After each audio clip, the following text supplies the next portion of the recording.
Et bonjour à tous. Dans ma dernière vidéo, je me lamentais de comment Google avait lamentablement lancé Bard en proposant des trucs qui existaient déjà et qui n'innovaient pas. Et il devrait s'inspirer d'Adobe. Parce que Adobe vient de lancer Firefly, qui est sa propre solution d'IA de génération d'images en fait. Vous pouvez demander un accès. Ils ont quelques testeurs en bêta, mais moi j'ai demandé un accès au cas où ils me demanderaient, m'en donneraient, mais ça m'étonnerait. Et en fait, c'est ce qu'on attend en fait. C'est ce qu'on attend quand une grosse entreprise lance une IA. C'est le genre de résultat qu'on attend. Donc voici ce que cette IA sera capable de faire, c'est-à-dire quasiment tout. Elle pourra faire du réalisme, elle pourra faire du vecteur, elle pourra faire des textures, etc. En sachant que, de ce que j'ai compris, cette IA va s'intégrer dans tous les outils Adobe, Photoshop, Illustrator, Premiere, After Effects, etc. Vous avez déjà aujourd'hui des plugins Photoshop pour Stable Diffusion ou Krita. Là, c'est la version d'Adobe. Et aussi une grande différence d'Adobe, c'est que cette IA a été entraînée avec les images d'Adobe. Parce que Adobe possède son propre site d'images, Adobe Stock. Vous pouvez même vendre vos photos. C'est pour des artistes.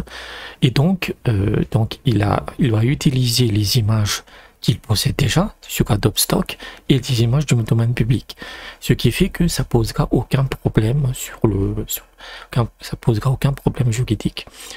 Donc voici ce qu'elle sera capable de faire. Donc voilà, vous allez c'est Adobe fireflyadobe.com, vous pouvez demander un accès.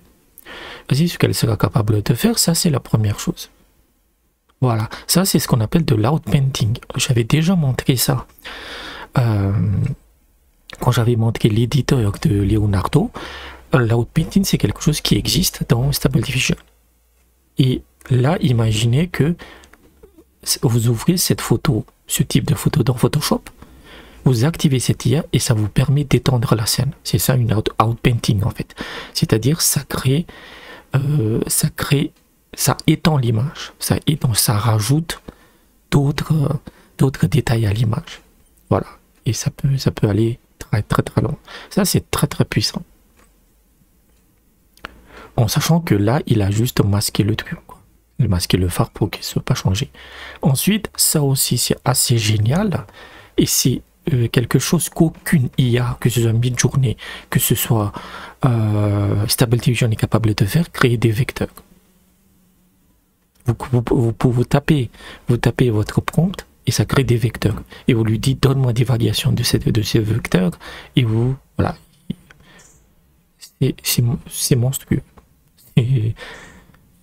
Imaginez simplement la facilité avec laquelle on pourrait créer des logos, par exemple.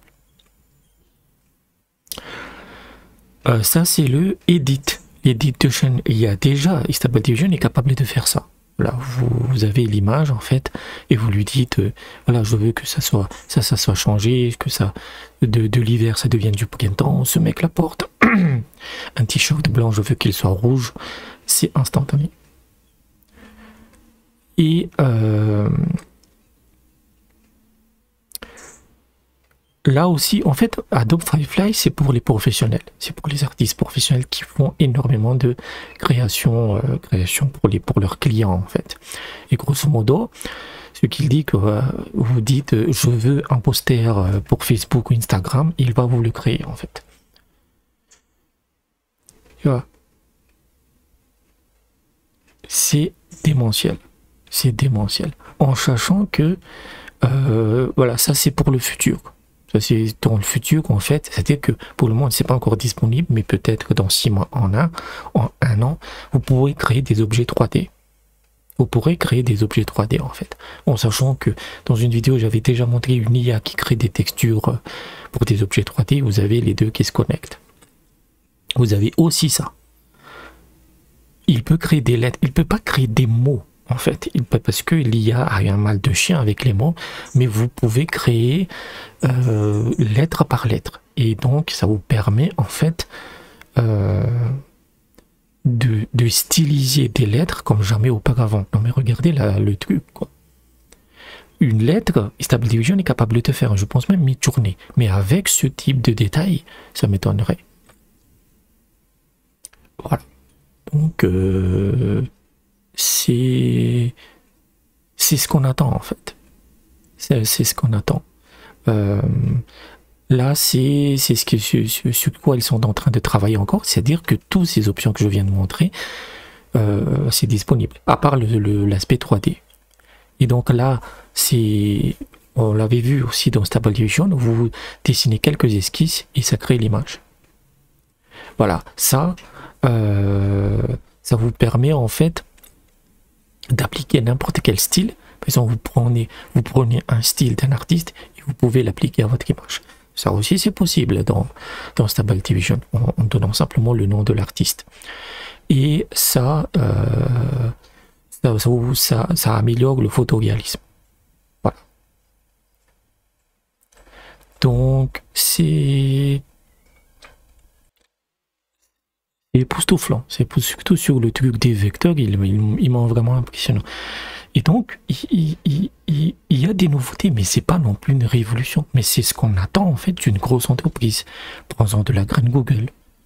Parce que le truc de Bard, je l'ai encore en travers de la gorge.